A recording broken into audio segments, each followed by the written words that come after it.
Hi everyone, diazonium salt हम लोग पढ़ रहे थे। एमीन समाप्त हो चुका था और डाइजोनियम सॉल्ट का भी एक लेक्चर जो है हम लोग कर चुके थे और उसमें से डाइजोनियम सॉल्ट का इंट्रोडक्शन, प्रिपरेशन इतना हम लोग देख चुके थे।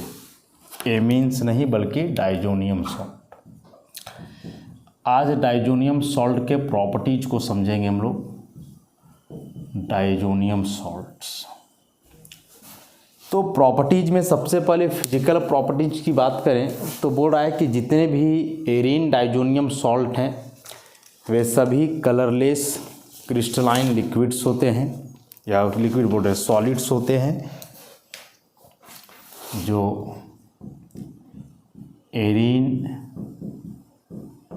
डाइजोनियम सॉल्ट्स हैं वे कलरलेस क्रिस्टलाइन सॉलिड्स हैं, सभी के सभी कलरलेस क्रिस्टलाइन सॉलिड्स। और क्रिस्टलाइन सॉलिड क्यों है? तो सॉल्ट नेचर के चलते। हाईली सॉल्युबल इन वाटर,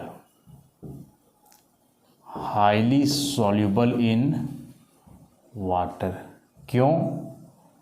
तो due to polar nature, polar nature होने के चलते वाटर में बहुत ज़्यादा क्या है, सॉल्युबल भी है।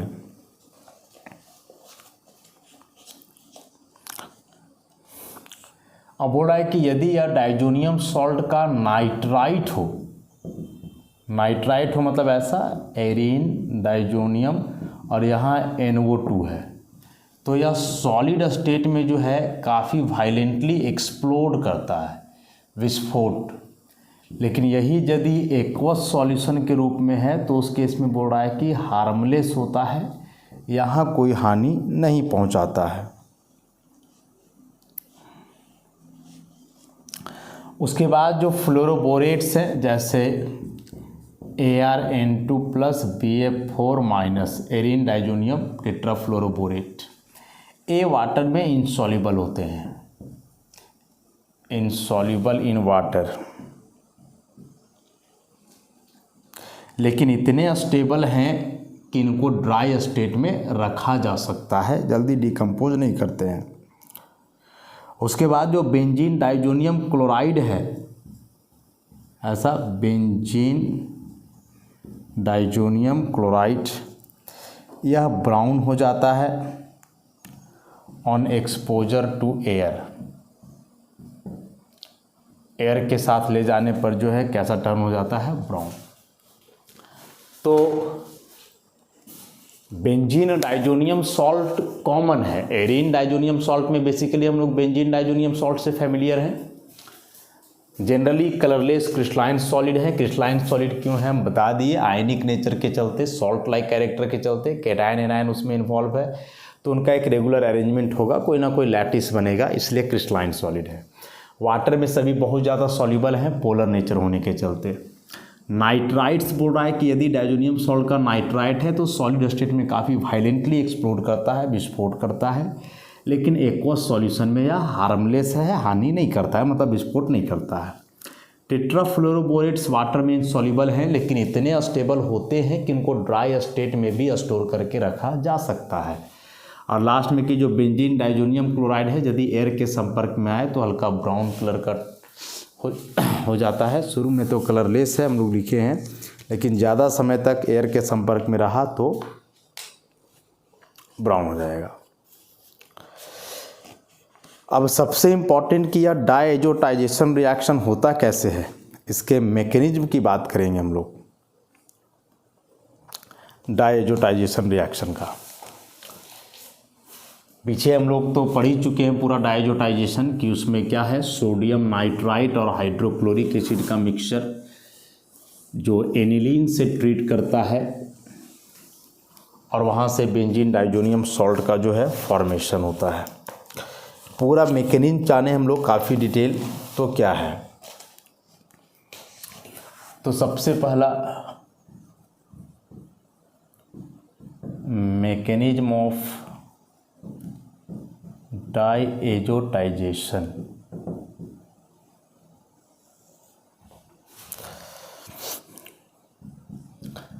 सबसे पहले तो ये हो गया सोडियम नाइट्राइट HCl से कंबाइन करेगा, sodium chloride plus HNO2 nitrous acid. अब यह जो नाइट्रस एसिड है ना, इसी का प्रोटोनेशन होगा और प्रोटोनेशन होकर के यहाँ से नाइट्रोसोनियम आयन बनेगा। प्रोटोनेशन कहाँ से होगा, तो वही एसिड वाला HCl जो लिए थे उसका H आएगा। देखो अब यहाँ से समझने वाली बात है कि इस ऑक्सीजन के पास 2 लोन पेयर, नाइट्रोजन के पास 1 लोन पेयर और इस ऑक्सीजन के पास 2 लोन पेयर, तो यह H+ कहाँ जाके इसके जुड़ेगा। सबसे इम्पॉर्टेंट बात कि यह H+ किसके पास जाकर के जुड़ेगा। नियमतः जो अभी तक हम लोग जानते आ रहे हैं कि जो लेस इलेक्ट्रोनेगेटिव एटम होता है जनरली वह अपने इलेक्ट्रॉन को देता है, मतलब वही सबसे पहले H+ को एक्सेप्ट करेगा। तो उस हिसाब में ऑक्सीजन और नाइट्रोजन में तो कम इलेक्ट्रोनेगेटिव नाइट्रोजन है, तो नाइट्रोजन को जोड़ना चाहिए था इस H+। लेकिन एक बात जो हम लोग यहाँ देखना चाहेंगे कि ऑक्सीजन यहाँ जुड़ा हुआ है हाइड्रोजन से, और ऑक्सीजन जब इस हाइड्रोजन से जुड़ा हुआ है तो यह हाइड्रोजन के इलेक्ट्रॉन को करेगा विड्रॉ, क्योंकि इलेक्ट्रोनेगेटिविटी बहुत ज़्यादा है इसका। तो उस हिसाब से इस ऑक्सीजन पे हल्का पार्शियल नेगेटिव कैरेक्टर आएगा, और जब ऐसे नेगेटिव आ जाए तो फिर जो इसका इलेक्ट्रोनेगेटिविटी देख रहे थे नाइट्रोजन से ज़्यादा था, अब नहीं रहेगा। वैसे भी इलेक्ट्रोनेगेटिविटी तब देखते हैं जब सारे एटम्स न्यूट्रल हों, लेकिन यहाँ इस ऑक्सीजन पे अब नेगेटिव चार्ज आ गया है तो फिर ऑब्वियसली यही क्या करेगा कि प्रोटॉन को एक्सेप्ट करेगा। तो काफ़ी इंपॉर्टेंट फैक्ट था कि यहाँ 3 एटम है, तीनों पे लोन पेयर है, प्रोटॉन किससे जुड़ेगा, नियमतः जो लेस इलेक्ट्रोनेगेटिव एटम है उससे। लेकिन यहाँ नाइट्रोजन से ना जुड़ करके यह इस ऑक्सीजन से जुड़ेगा। रीजन कि यह ऑक्सीजन जो है इस हाइड्रोजन के इलेक्ट्रॉन को विड्रॉ कर रहा है, तो इस पर आएगा पार्शियल नेगेटिव, और जब नेगेटिवली चार्ज हो जाएगा तो ऑब्वियसली यही लेगा। तो ON यहाँ ये हो जाएगा OH, H, एक लोन पेयर बचेगा और इस पर आ जाएगा प्लस। यहाँ से अब H2O का एलिमिनेशन होगा, क्योंकि इस ऑक्सीजन को प्लस तो बर्दाश्त है नहीं ऐसा, और यहाँ से बन जाएगा अब इलेक्ट्रोफाइल नाइट्रोसोनियम आयन। प्लस आ जाएगा ना, नाइट्रोजन का वैलेंस एलिमेंट 4 बचा, 2 3 4, so this nitrosonium ion now becomes electrophile plus है। अब यह जाकर के कंबाइन करेगा किससे, एनिलीन से। तो यहाँ तक हम लोग समझ गए, इलेक्ट्रोफाइल बनने तक बहुत इंपॉर्टेंट बात यहाँ सीख ली हम लोग। अब नेक्स्ट स्टेप में क्या चलेगा कि जो एनिलीन है उस एनिलीन में नाइट्रोजन पे है लोन पेयर, ऐसा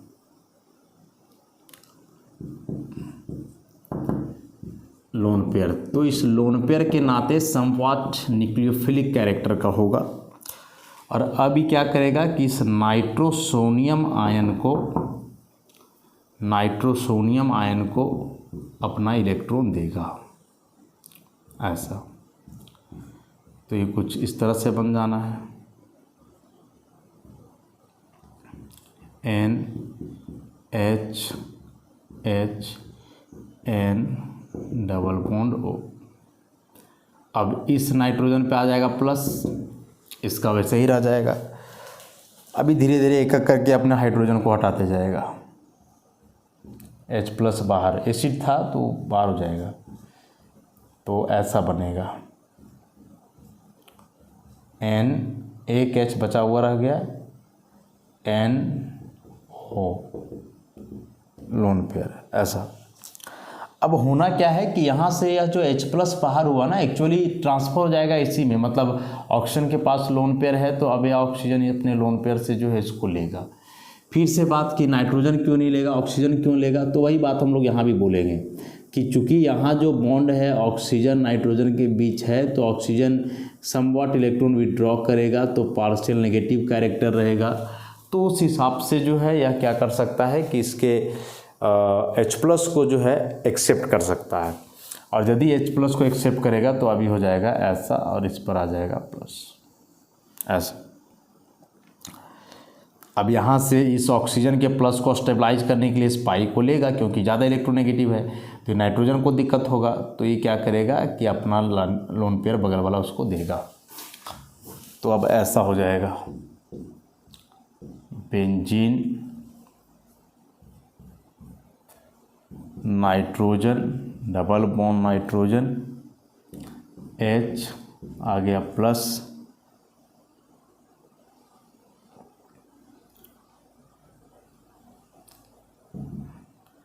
और E हो जाना है OH। ये तो बड़ा आसान है, फिर से इस नाइट्रोजन के बॉन्ड को यहाँ शिफ्ट कर दो, H प्लस हो जाएगा, फिर से लोन पेयर से ले लेगा इसको, तो अगेन हो जाना है ये कुछ इस तरह का, N लोन पेयर आ गया, double bond nitrogen lone pair आ गया, अभी हो गया OH2 प्लस, बस इसको यहाँ से बाहर करो, लोन पेयर को यहाँ शिफ्ट कर दो, माइनस H2O, और ये देखो बन गया ऐसा, N ट्रिपल बॉन्ड N, इसका लोन पेयर रह गया और यहाँ आ जाना है पॉजिटिव चार्ज, ऐसा बन गया डाइजोनियम ग्रुप। यही तो था।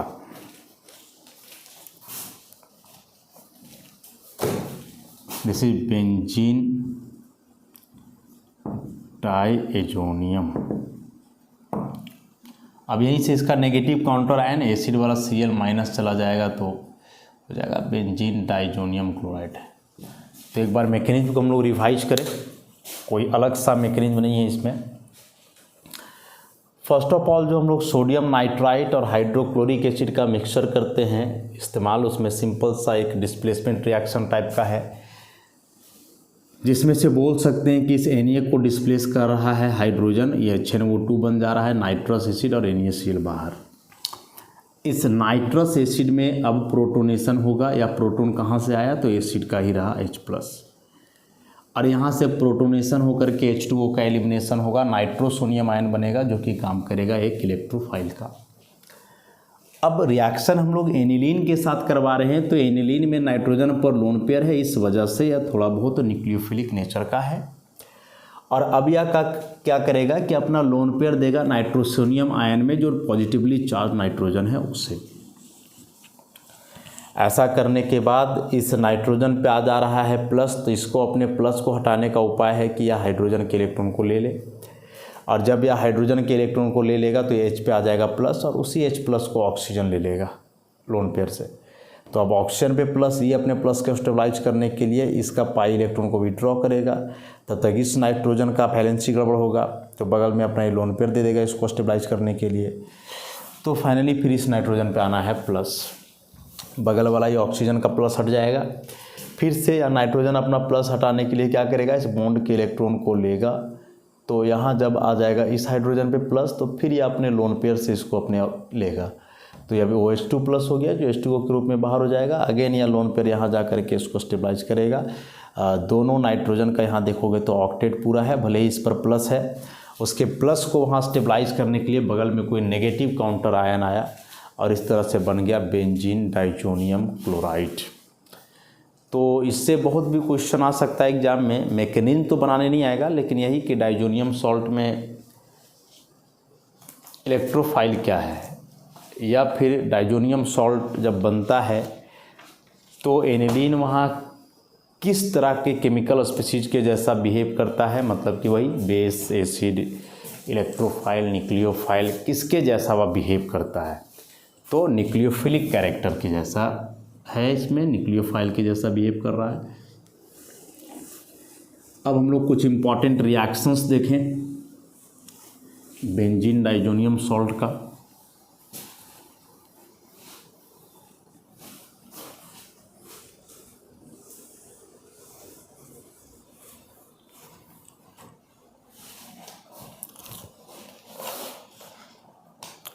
बेंजीन डाइजोनियम सॉल्ट है बहुत ज़्यादा रिएक्टिव, बहुत ज़्यादा रिएक्टिव, और रिएक्टिव होने के पीछे वजह हम बताए थे कि जैसे यह डाइजोनियम ग्रुप है, बगल में यहाँ कोई नेगेटिव काउंटर आयन है, हाईली रिएक्टिव स्पीशीज है।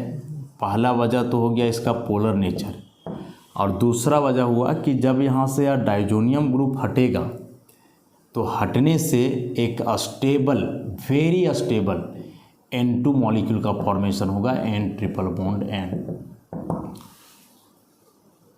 तो यहाँ जब बेंजीन पे प्लस आएगा तो इसके लिए कोई नेगेटिव काउंटर आयन रहेगा जो जा करके यहाँ जुड़ेगा और बेंजीन के एरोमेटिसिटी या उसके स्टेबल नेचर को बनाए रखेगा।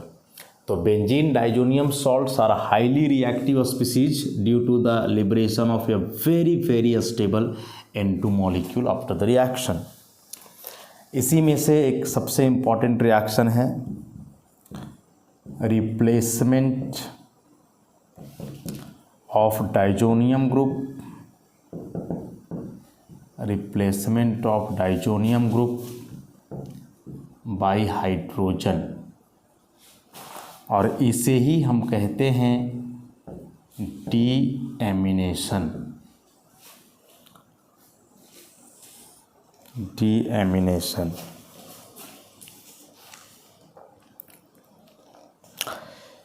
तो इसके लिए बोल रहा है कि बेंजीन डाइजोनियम सॉल्ट जो होता है ऐसा,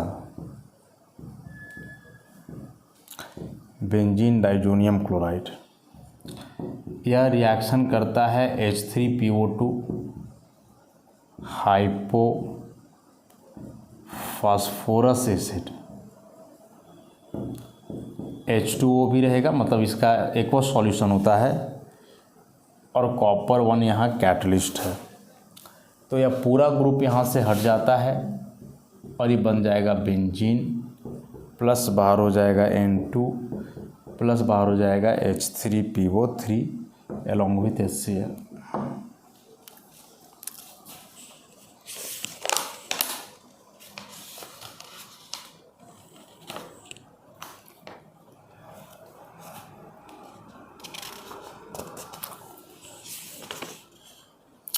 किस तरह का रिएक्शन हुआ या किस प्रकार का रिएक्शन,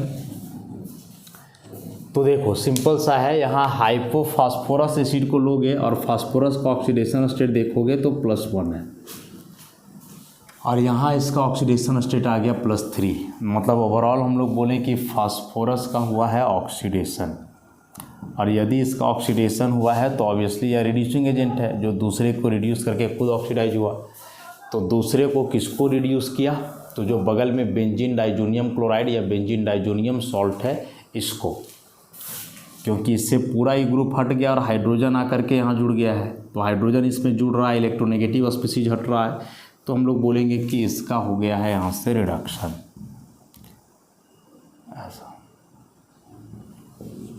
तो ये इम्पॉर्टेंट बातें होगी कि जब आप बेंजीन डाइजोनियम सॉल्ट को हाइपोफॉस्फोरस एसिड के साथ हीट करते हो तो वहाँ से यह पूरा जो डाइजोनियम ग्रुप है हटेगा, बेंजीन का फॉर्मेशन होगा, और उस दरमियान यह हाइपोफॉस्फोरस एसिड एक रिड्यूसिंग एजेंट के जैसा बिहेव करेगा और खुद बदल जाएगा वहाँ फास्फोरस एसिड में, H3PO3 में, और यह बेंजीन डाइजोनियम सॉल्ट तो बेंजीन में बदल ही जाना है। अब बहुत यूजफुल रिएक्शन है, कैसे आगे हम लोग कन्वर्सन बनाएंगे इससे तो सीखेंगे या जानेंगे वहाँ।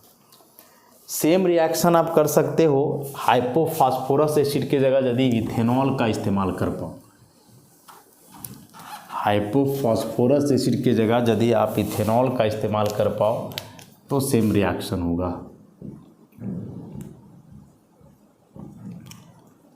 ये बेंजीन डाइजोनियम सॉल्ट हुआ और यहाँ आप इथेनॉल ले लो, इथेनॉल, तो यहाँ भी वही रिएक्शन होगा, बेंजीन डाइजोनियम सॉल्ट बदल जाएगा बेंजीन में,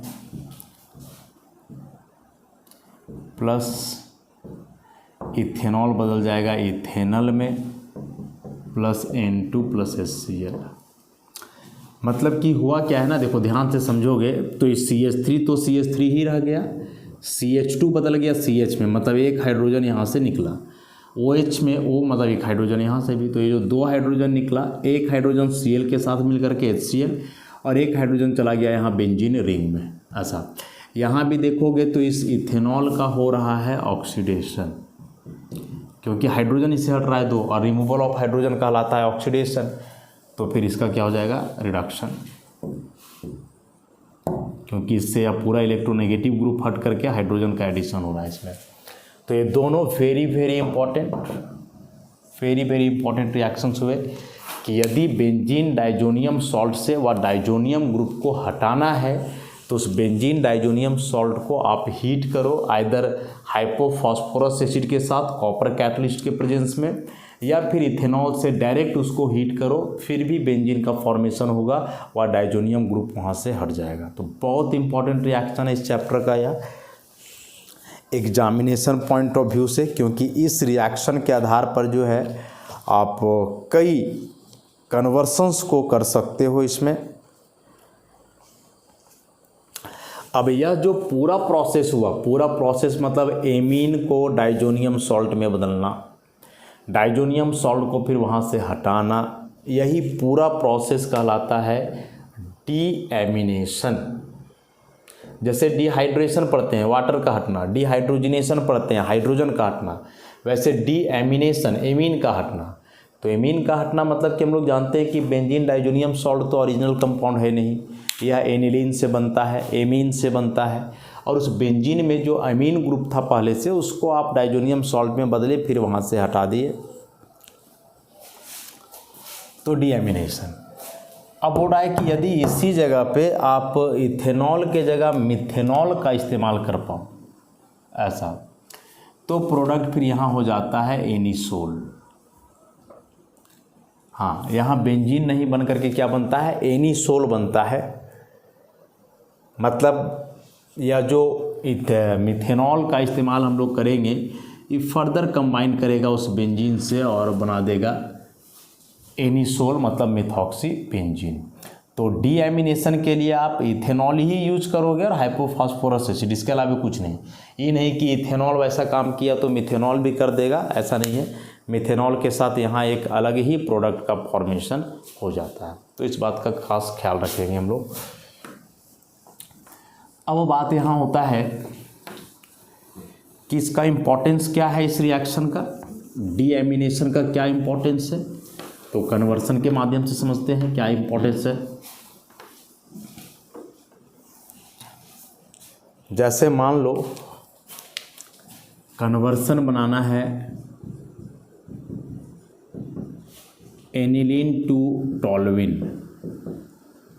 ठीक, तो एनिलीन टू टॉल्विन बनाना है, मतलब कि बेंजीन में अभी लगा हुआ है NH2 और टॉल्विन आप बनाओगे मतलब बेंजीन में लाना है CH3, this is टॉल्विन।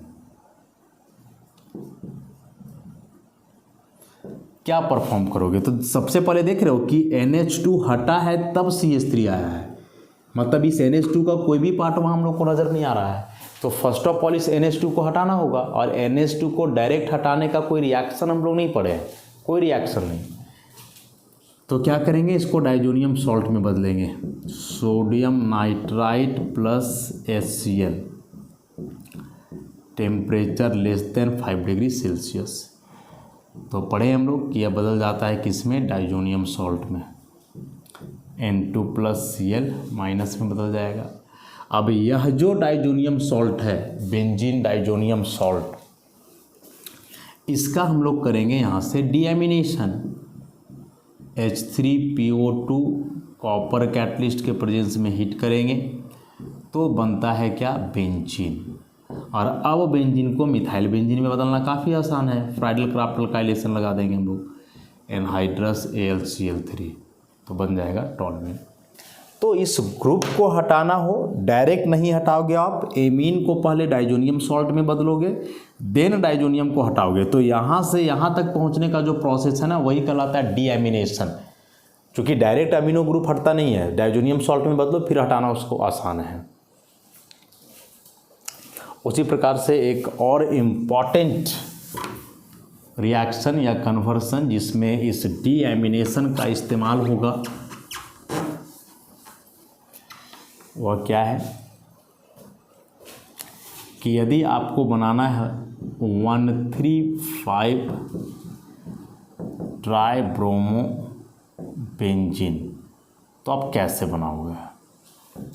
1,3,5 tribromo benzene का मतलब समझ रहे हो, this compound Br Br Br 1 2 3 4 5। Normal जो ब्रोमिनेशन होता है बेंजीन का, तो नॉर्मल ब्रोमिनेशन में एक बार बेंजीन में ब्रोमीन कहीं भी जुड़ जाएगा, ब्रोमोबेंजीन। दोबारा इसका ब्रोमिनेशन करवाओगे तो ऑर्थो या फिर कहाँ जुड़ता है, पारा पे जुड़ता है। मतलब कि अगला प्रोडक्ट जो इसमें बनेगा डबल ब्रोमिनेशन से, वो या तो ऐसा बनेगा या फिर ऐसा बनेगा, Br Br। इस चीज़ को अचीव कर पाना मुश्किल है वैसे डायरेक्ट ब्रोमिनेशन से। फिर से उसका ब्रोमिनेशन तो होगा ही नहीं, जब दो Br ग्रुप बेंजीन में आ जाएंगे तो फर्दर उसका रिएक्शन नहीं होगा। तो यदि इस कंपाउंड को बनाना हो तो आप कैसे जाओगे, किस पाथ को फॉलो करोगे इस 1,3,5 ट्राइब्रोमोबेंजीन को बनाने के लिए? 1 2 3 4 5 6 1,3,5 ट्राइब्रोमोबेंजीन कैसे बनाओगे? देखो इसके लिए क्या कंडीशन है। कंडीशन है कि एनिलीन आप लेकर के चलो, ठीक। एनिलीन का रिएक्शन ब्रोमीन वाटर से करवा दो, Br2 एक्वस। पढ़े हैं हम लोग, पॉली सब्स्टिट्यूशन होता है इस केस में, और पॉली सब्स्टिट्यूशन होगा तो जितने भी ऑर्थो पारा हैं सब जगह ब्रोमीन जुड़ जाएगा, ऐसा। उसके बाद क्या करो, इसको बदल दो डाइजोनियम सॉल्ट में, NaNO2 plus HCl, temperature less than 5 degree Celsius. और डाइजोनियम सॉल्ट में बदलोगे तो ये हो जाएगा ऐसा, N2 plus Cl minus Br Br Br। अब इसको हटाना है तो अभी तो रिएक्शन पड़े, हाइपोफॉस्फोरस एसिड कॉपर कैटलिस्ट के प्रेजेंस में हीट करो तो ये पूरा ग्रुप हो जाएगा बाहर, बन गया कंपाउंड। तो यहाँ भी देखिए इस रिएक्शन का क्या इम्पोर्टेंस रहा, कितना यूज हुआ इस रिएक्शन का, डीएमिनेशन का। तो बहुत इम्पोर्टेंट है, किसी भी प्रकार का कन्वर्सन वगैरह बनाना हो इससे, very very important, very much important बोला जाए, बहुत ज़्यादा इम्पोर्टेंट।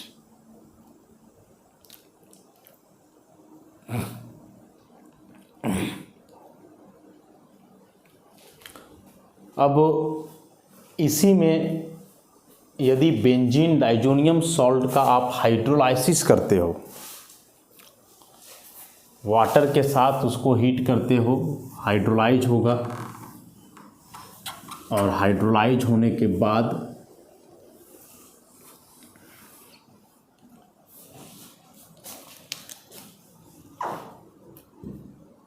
नेक्स्ट इसमें है रिप्लेसमेंट बाय OH ग्रुप।